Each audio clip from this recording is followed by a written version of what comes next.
Hello to all, welcome back to my new tutorial.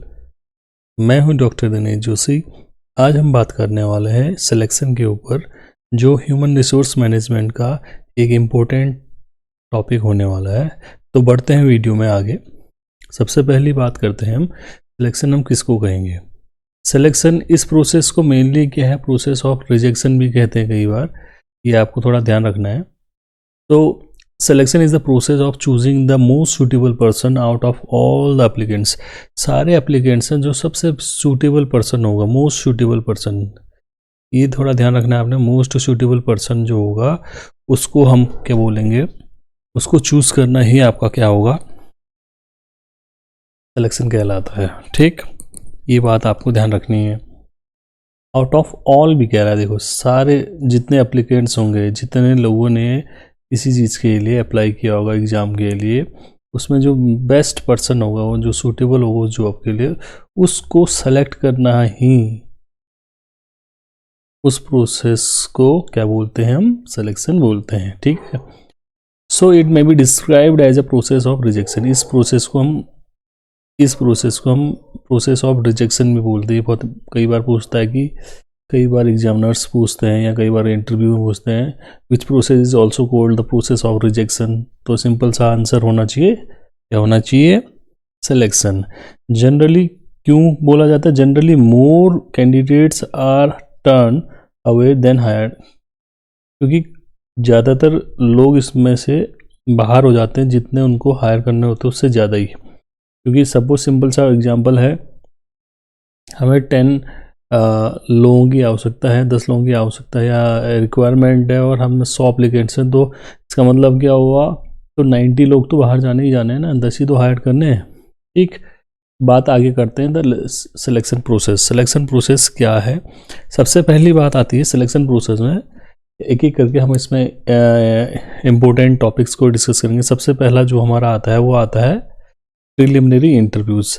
Preliminary interviews mainly जो होता है initial screening है, to weed out totally undesirable और unqualified candidate को weed out करने के लिए।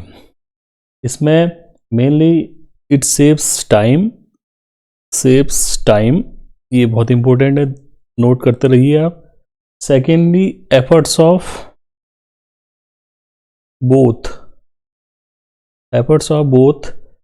दैट मीन्स कंपनी का भी एफर्ट्स सेव करता है, दूसरा कैंडिडेट का भी। ठीक है, ये इंपॉर्टेंट है। सो फाइनली ये हम मान के चलें कि preliminary interview is the first contact of individual with organisation. Interview इसीलिए लिया जाता है कि भाई दैट पर्टिकुलर कैंडिडेट सूटेबल है नहीं है, उसका प्रोस्पेक्टिव जानने के लिए, particularly the nature of job को लेकर। ठीक है, आगे हम बात करेंगे। सेकेंडली जो सिलेक्शन प्रोसेस में ही सेकेंड पार्ट आता है, पहला तो हमने बात कर ली प्रीलिमिनरी इंटरव्यूज़, देन उसके बाद ये तो फर्स्ट पॉइंट था, देन उसके बाद आता है second application blank. That means ये तो बहुत सिंपल सा है, कई बार आपने सुना भी होगा कि हम उसमें एप्लीकेशन फॉर्म होता है जो, जिसमें हम एप्लीकेशन में कैंडिडेट के बारे में जानते हैं, पर्सनल डेटाज मांगते हैं, पर्सनल डाटा। सेकेंडली हो गया मैरिटल स्टेटस जानते हैं, मैरिटल डाटा भी चेक करते हैं, फिजिकल डाटा है, या एजुकेशनल डाटा है।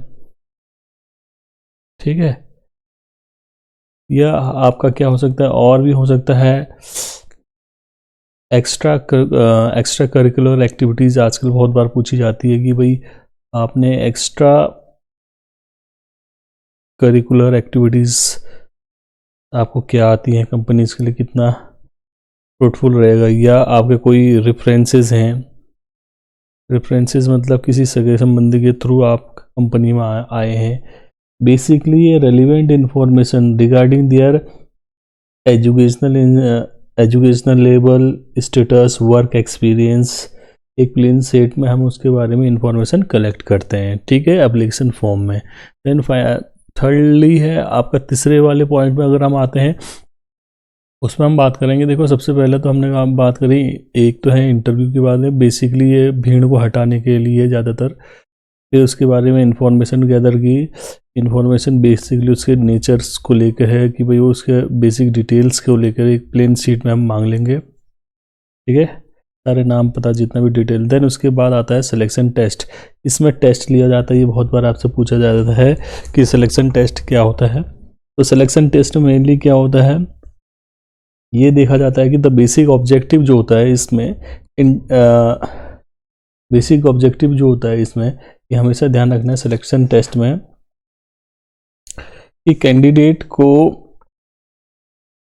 जितने भी साइकोलॉजिकल टेस्ट लिए जाते हैं आजकल खासकर, वो टेस्ट के थ्रू ही जाते हैं, ये ध्यान रखना है। अब इसमें इम्पोर्टेंट बेस होता है कि एक माना जाता है individual differ from their job, क्योंकि इंडिविजुअल की जो पर्सनल लाइकिंग्स और डिसलाइकिंग्स हैं वो डिफर होती हैं जॉब से लेकर, मगर टेस्ट जो करता है हमेशा हेल्प करता है बाइस्ड सिस्टम से बाहर आने के लिए। तो test help to reduce BIAS biased पक्षपात इन सिलेक्शन, ठीक है, ये बहुत इंपॉर्टेंट है, इसलिए ज़रूरी है टेस्ट होना, बहुत इंपॉर्टेंट है, क्योंकि test are useful for when number of applicants are more. अगर ज़्यादा एप्लीकेंट्स होंगे उस केस में भी टेस्ट की रिक्वायरमेंट ज़्यादा है। तो ये 3 हो गए। देन आपका फोर्थ है, फर्स्ट हमने बात कर ली, देन एप्लीकेशन सेकंड बात कर ली है, देन हमने सिलेक्शन के बारे में बात करी। अब आता है फोर्थ जो है एम्प्लॉयमेंट इंटरव्यू। एम्प्लॉयमेंट इंटरव्यू कई बार आपसे पूछा भी जाता है। मेनली ये कन्वर्सेशन है, interview is a conversation between 2 persons mainly that can, इसमें हम क्या है इंफॉर्मेशन कलेक्ट करते हैं एप्लीकेशंस की, और टेस्ट और क्रॉस चेक करते हैं interview whether these information are true और false. A selection interview serves 3 purposes. जो 3 पर्पसेस इस इंटरव्यू में होते हैं मेनली सिलेक्शन में, वो क्या क्या होते हैं। एक तो है सबसे पहली बात obtaining the information about the right candidate, इसमें इंफॉर्मेशन निकालना पहला। सेकंड केस होता है कैंडिडेट के इंफॉर्मेशन को क्रॉस चेक करना स्पेसिफिक जॉब को लेके कैंडिडेट का नेचर चेक करना। और एक थर्ड पॉइंट है कि इसी के अंदर स्पेसिफिक या हम कहें फ्रेंडली रिलेशन मेंटेन करने के लिए इंटरव्यू लिया जाता है कई बार।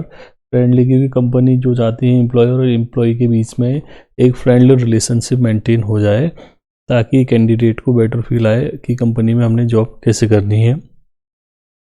देन फर्स्टली हो गया, हमने बात कर ली, सेकंड बात कर ली है, थर्ड बात कर ली है, फोर्थ बात कर ली है। देन ये यहाँ पर बहुत इंपॉर्टेंट है ये फिफ्थ पॉइंट जो है मेडिकल एग्जामिनेशन को लेके। Medical examinations mainly applicants who have cross the above stages, क्योंकि जिन्होंने पूरी 4 स्टेजेस पार कर लिए, they have to send for physical examination either to company's physician और to the medical officer approved for the purposes.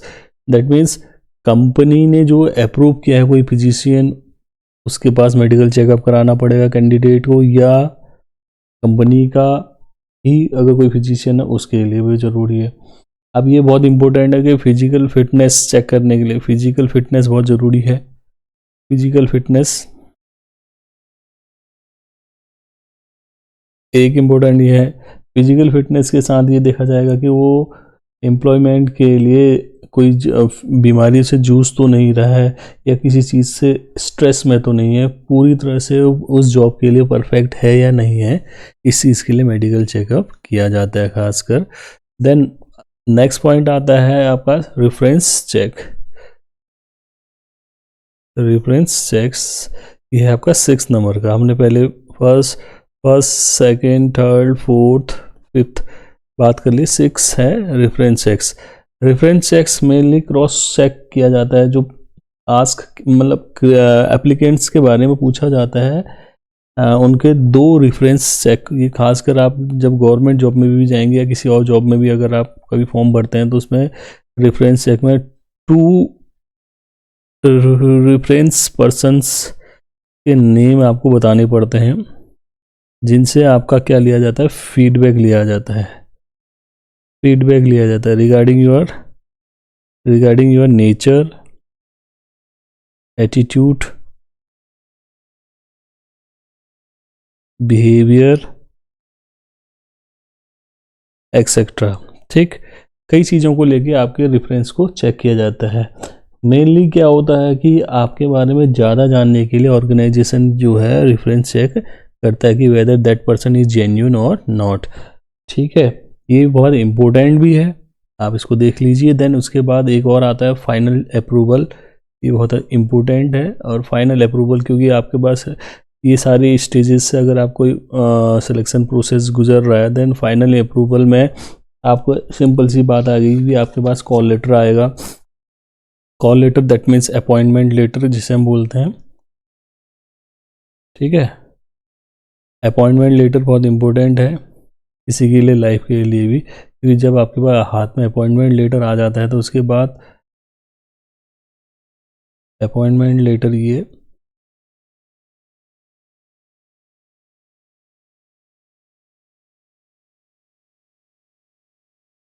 ठीक है, अपॉइंटमेंट लेटर आता है।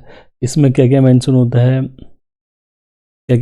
इसके बारे में बात कर लेते हैं। क्योंकि कोई भी अगर आप अपॉइंटमेंट लेटर जब भी कभी आपके पास आएगा तो सबसे पहले उसमें लिखा होता है पोस्ट, आपको किस पोस्ट के लिए जॉब रिक्वायरमेंट दी गई है। सेकंड, उसमें मेंशन होता है आपका रैंक। देन आपकी सैलरी ग्रेड क्या रहेगा। देन आपकी date by which you have to join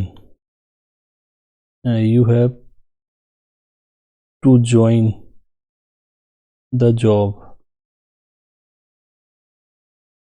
कुछ चीज़ें हैं जो फाइनल अप्रूवल में दी जाती है। ये बहुत ही सेटिस्फैक्ट्री लास्ट स्टेज है जहाँ पर अपॉइंटमेंट जनरली जो है प्रोबेशन पीरियड पे रखा जाता है।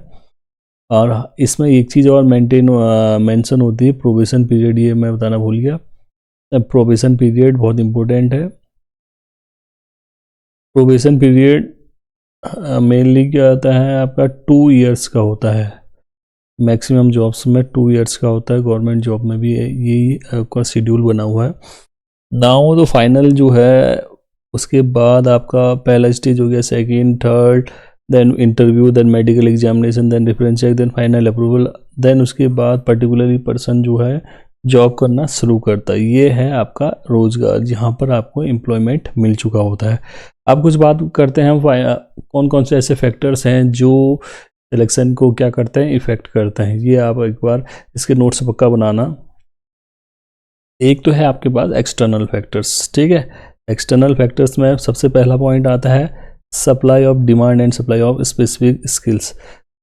स्पेसिफिक स्किल, मान लिया जाए कंप्यूटर एक्सपर्ट है कोई, कंप्यूटर एक्सपर्ट की जो डिमांड है मार्केट में आजकल के टाइम पे बहुत ज़्यादा हाइप है। तो इसकी डिमांड और सप्लाई की वजह से क्या है, इसके सिलेक्शन प्रोसेसर में हमेशा क्या होगा, एक इफेक्टनेस जरूर आएगी।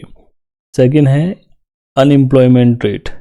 अनएम्प्लॉयमेंट रेट भी बहुत इंपॉर्टेंट है सिलेक्शन रेट में। अगर अनएम्प्लॉयमेंट रेट अप है तो इसका मतलब सिलेक्शन के क्राइटेरिया भी जो होंगे बहुत ही टफ पड़ जाएंगे, क्योंकि ज़्यादा कैंडिडेट जो होंगे वो उस पर्टिकुलर पोस्ट के लिए अप्लाई करेंगे। Then legal and political considerations, कई बार गवर्नमेंट और लीगल प्रोसीडेंस कंसिडरेशन से गुजरना पड़ता है। लीगल दैट मीन्स आपको जितने भी सिलेक्शन करने हैं उसमें सारी चीज़ें लीगली वे पे होनी चाहिए। और पॉलिटिकल कंसिडरेशन, गवर्नमेंट की जितनी भी पॉलिटिकल फ्रेमवर्क या जितने नोटिफिकेशंस गवर्नमेंट ने इशू करते हैं उसको भी फॉलो अप करना पड़ता है। खासकर रिजर्वेशन पॉलिसीज़ हैं और जितने भी नॉर्म्स हैं मेल और फीमेल एम्प्लॉयज़ को लेके, वो चीज़ों को आपको लीगली फ्रेमवर्क को सिलेक्शन प्रोसेस में रखना पड़ता है।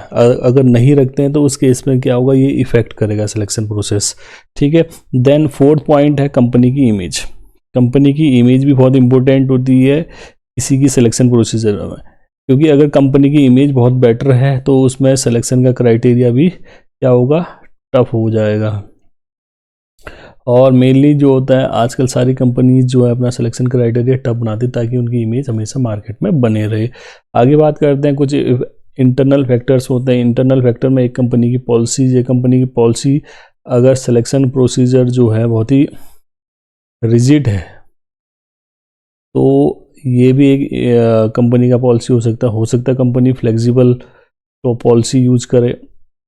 फ्लेक्सिबिलिटी आपके अगर कंपनी के प्रोसीजर में है या कंपनी की पॉलिसी है कि हम रिक्रूटमेंट जो करेंगे, सिलेक्शन जो करेंगे बहुत ही फ्लेक्सिबल वे पे करेंगे, तो ये भी हो सकता है, रिजिड भी हो सकती है, फ्लेक्सिबल भी हो सकती है। देन ह्यूमन रिसोर्स प्लानिंग है, HRP जिसे हम बोलते हैं, इसके लिए इससे रिलेटेड एक वीडियो पहले भी आया, ह्यूमन रिसोर्स प्लानिंग है। कॉस्ट ऑफ हायरिंग है, अगर कॉस्ट ऑफ हायरिंग ज़्यादा है तो आपका सिलेक्शन के चांसेस या सिलेक्शन जो होंगे वो बहुत ही कम होंगे। कॉस्ट ऑफ हायरिंग अगर लो है, कॉस्ट ऑफ हायरिंग लो है, देन सिलेक्शन जो होगा, सिलेक्शन बहुत ही ज़्यादा होंगे। अगर लो होने के केस पे है, हाई होने के केस में सिलेक्शन कम करेगी कंपनी। अब कुछ कंसेप्ट हैं जिसके बारे में हम बात कर लेते हैं। बेसिक कंसेप्ट हैं टेस्ट के। Generally test are administered to determine the applicants. अब किसी का सिलेक्शन क्राइटेरिया इन 4 क्राइटेरिया में डिपेंड करता है। सबसे पहली बात है ability, first, then second aptitude, then third personality, then interest. ये 4 क्राइटेरिया किसी भी कंपनी या कोई भी सिलेक्शन प्रोसीजर के लिए बहुत इंपॉर्टेंट है। ठीक है, बात करेंगे एक एक करके डिटेल में। सबसे पहली बात करते हैं ability test. It helps to determine how well one can perform his task. अपना काम कितनी अच्छी तरह से, ये कोई अपना काम कितनी अच्छी तरह से पूरा परफॉर्म करके देता है, ये एबिलिटी टेस्ट के थ्रू पता चलता है। जैसे अगर हम किसी से, अगर कारपेंटर से कहें भाई आप एक कुर्सी बनाइए, कितनी उसमें बारीकियों से या कितनी इफेक्टिवली वो काम करता है, उसकी परफॉर्मेंस उस टास्क को लेके है, कितनी अच्छी तरह से काम करता है, वो एबिलिटी के ऊपर आएगा। ठीक है, सेकंड बात करते हैं बेसिक कंसेप्ट में aptitude test. Aptitude test that helps to determine a person potential to learn given area।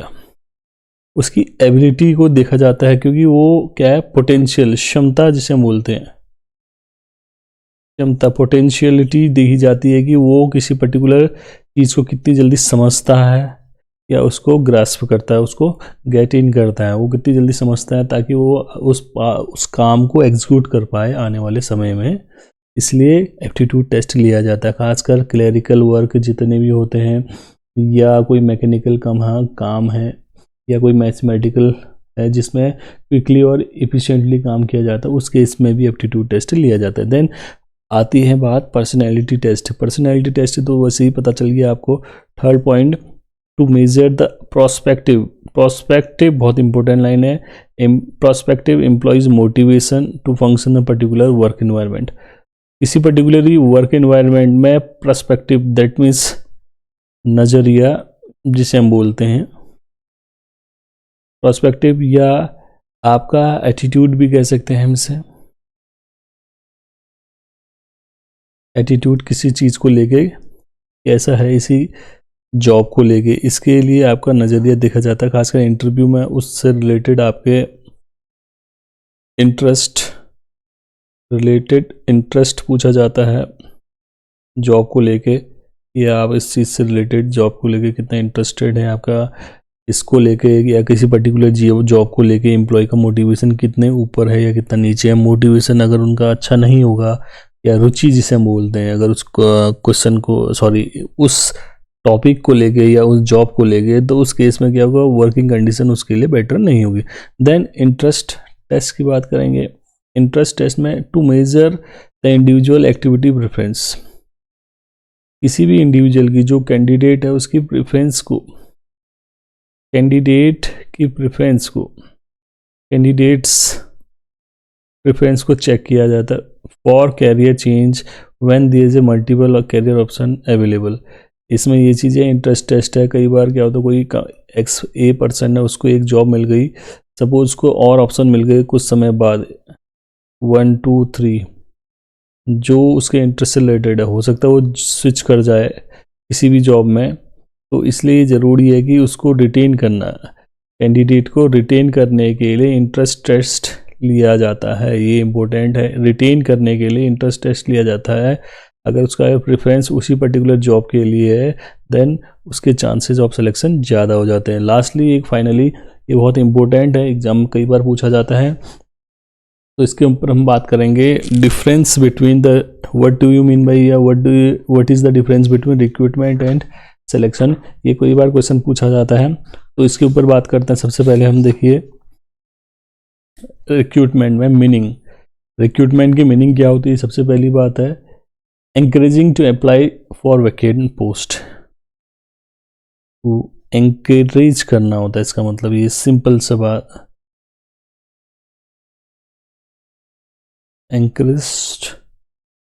encouraging to apply for vacant post, vacant post के लिए किसी को एंकरेज करना जो है वो इस क्राइटेरिया में आता है। ये आएगा आपका रिक्रूटमेंट में। रिक्रूटमेंट ही एक ऐसा पॉइंट है जहाँ पर हम किसी कैंडिडेट को अप्लाई, किसी फॉर्म को अप्लाई करने के लिए इंकरेज करते हैं, ठीक है। मगर यहाँ पर अगर हम सिलेक्शन की बात करेंगे तो इसमें ये होता है कि choosing the right candidate,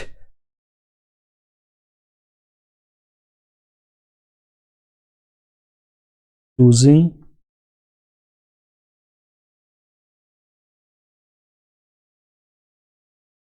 the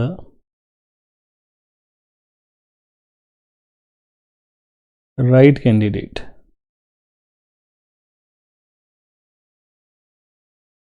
right candidates को चूज करना या सेलेक्ट करना ही क्या होता है, सिलेक्शन कहलाता है। मगर रिक्रूटमेंट कहता है encourage to apply for vacant post, खाली पोस्ट के लिए एंकरेज करना, किसी को मोटिवेट करना कहने का। दैट मीन्स अब सेकंड, पहला पॉइंट तो हो गया, सेकंड पॉइंट है आपका नेचर। भाई इसका नेचर जो है पॉजिटिव प्रोसेस ही है, पॉजिटिव प्रोसेस है, क्योंकि आप यहाँ पर क्या कर रहे हैं, मोटिवेट कर रहे हैं किसी को जॉब के लिए, ठीक है। मगर इस केस में ये क्या होगा, नेगेटिव प्रोसेस होगी, नेगेटिव प्रोसेस, क्योंकि आप इसमें से रिड्यूस कर रहे हैं किसी को भी, बेस्ट कैंडिडेट को ही आपको सेलेक्ट करना है, तो इसका मतलब हो गया कि आपका ये प्रोसेस नेगेटिव जाएगा। अब थर्ड पॉइंट आता है पर्पस। थर्ड पॉइंट है पर्पस। पर्पस क्या होना चाहिए, ये क्या करता है, एक क्रिएट करता है, it create large pool of candidates का एक लार्ज पूल क्रिएट करता है, बहुत ही ज़्यादा कैंडिडेट आपके सामने लाके खड़ा कर देता है रिक्रूटमेंट प्रोसेस, जहाँ पर आपको बेस्ट पर्सन को सिलेक्ट करने का ऑप्शन मिलता है। यहाँ पर यही नहीं, ये इट रिजेक्ट या इट आइडेंटिफाई ओनली और रिजेक्ट अनसूटेबल कैंडिडेट। इसका पर्पस है रिजेक्ट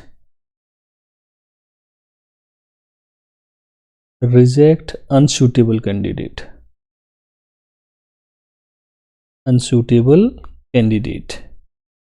जो कैंडिडेट अनसूटेबल होते हैं उनको क्या करना, रिजेक्ट करना, ठीक है। ये बहुत इंपॉर्टेंट है। देन आता है fourth point, sequence. It always precedes selection. That means ये हमेशा सिलेक्शन से पहले आता है, ये ध्यान रखना है। मगर सिलेक्शन क्या होता है, इट ऑलवेज, ये हमेशा सक्सीड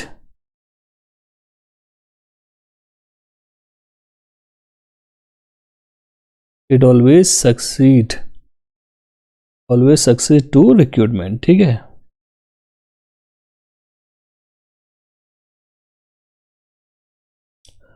सक्सीड रिक्रूटमेंट, ये हमेशा सक्सीड करता है रिक्रूटमेंट के बाद ही आपका क्या आएगा, सिलेक्शन आता है, ये ध्यान रखें। फाइनल है कॉन्ट्रैक्ट ऑफ सर्विस, इसमें कोई कॉन्ट्रैक्ट नहीं, नो कॉन्ट्रैक्ट, क्योंकि ये कोई गारंटी नहीं। इसमें कॉन्ट्रैक्ट है रिगार्डिंग देयर कंडीशंस होंगी, जिसमें रैंक मेंशन होगा, जॉब प्रोफाइल होगी, या एम्प्लॉय और एम्प्लॉय के बीच में कॉन्ट्रैक्ट निकल के आएगा, सारी चीज़ें मेंशन होंगी एक कॉन्ट्रैक्ट में, ठीक है। तो ये बहुत इंपॉर्टेंट है, ये 5 पॉइंट्स आपको याद करने हैं, खासकर ये पॉइंट आप याद करेंगे तो आपको सारी चीज़ें याद हो जाएंगी। 5 पॉइंट में पहला मीनिंग आपको पता चल गया कि वो वैकेंट के लिए अप्लाई करने के लिए आपको एंकरेज करता है, ये क्या करता है, राइट कैंडिडेट्स को चूज करने के लिए होता है, ठीक है। पहला पॉइंट तो आपको ये ध्यान रखना है। देन सेकंड केस ये क्या कहता है, देखो नेचर में ये आपका पॉजिटिव है, ये आपका पॉजिटिव है, ये नेगेटिव है। इसका पर्पस है कि भाई कैंडिडेट को क्या करना, लार्ज पूल क्रिएट करना, लार्ज पूल। ये क्या करता है, रिजेक्ट करता है अनसूटेबल कैंडिडेट को, अनसूटेबल कैंडिडेट को रिजेक्ट करना है। सीक्वेंस जो है हमेशा रिक्रूटमेंट प्रीसीड सिलेक्शन से पहले आता है, ये सिलेक्शन के बाद आता है। और इसमें कोई कॉन्ट्रैक्ट नहीं होता, इसमें कॉन्ट्रैक्ट होता है रिगार्डिंग हर चीज़ को लेकर, आपके रैंक है, जॉब प्रोफाइल है, डेट ऑफ ज्वाइनिंग है, और सारे कॉन्ट्रैक्ट होते हैं जो एम्प्लॉय और एम्प्लॉय के बीच में होने चाहिए, ठीक है। अब कुछ इंपॉर्टेंट क्वेश्चन के बारे में बात करते हैं जो बहुत एग्जाम के पॉइंट ऑफ व्यू से बहुत इंपॉर्टेंट है, और आप जितने भी वीडियो देख रहे हैं इसको इन टॉपिक्स से लेकर आप अपने नोट्स बना लीजिए, और ये एग्जाम के पॉइंट ऑफ व्यू से बहुत इंपॉर्टेंट है। सबसे पहली बात आती है कि भाई सबसे पहला क्वेश्चन है कि ये डिफ़र कैसे होता है, रिक्रूटमेंट और आपका सिलेक्शन जो है वो कैसे डिफ़र करता है। पहला question, what is the process of selection, explain with diagram. मैंने ये पूरा डायग्राम के थ्रू आपको सिलेक्शन का प्रोसीजर बताया था जो 6 से 7 पॉइंट में आपका है, ये बहुत इंपॉर्टेंट है। व्हाट आर द फैक्टर्स कौन कौन से जो आपका सिलेक्शन प्रोसेस जो है वो अफेक्ट करता है, भाई इंटरनल और एक्सटर्नल है, इनके पॉइंट्स आप याद कर लीजिए और फिर आप लिख सकते हैं। What are the basic concept of test, basic concept में आपके 4-5 पॉइंट हैं आपके पास है भाई, साइकोलॉजिकल टेस्ट है, एप्टीट्यूड टेस्ट है, और इंटेलिजेंट टेस्ट है, रेफरेंस टेस्ट है, कई चीज़ें हैं जो आपके एग्जाम के पॉइंट ऑफ व्यू से बहुत इंपॉर्टेंट है। तो एक बार रिफ्रेश कर लेते हैं, देखिए आपके कई चीज़ें इसमें रह गई हैं, तो देख लेना एक एक करके सारी पॉइंट्स आप एक बार डिटेल में देख लीजिए, ठीक। ये है सिलेक्शन प्रोसीजर क्या है, सिंपल सी बात है कि भाई सिलेक्शन जो है प्रोसेस जो है वो बहुत इंपॉर्टेंट है किसी भी रिक्रूटमेंट प्रोसेस में। तो इस वीडियो में ये चीज़ें आपको देखने को मिली। तो मिलते हैं नेक्स्ट वीडियो में। Thank you for watching. ये मेरा यूट्यूब चैनल है, प्लीज़ इसको सब्सक्राइब कीजिए और कमेंट कीजिए, शेयर कीजिए।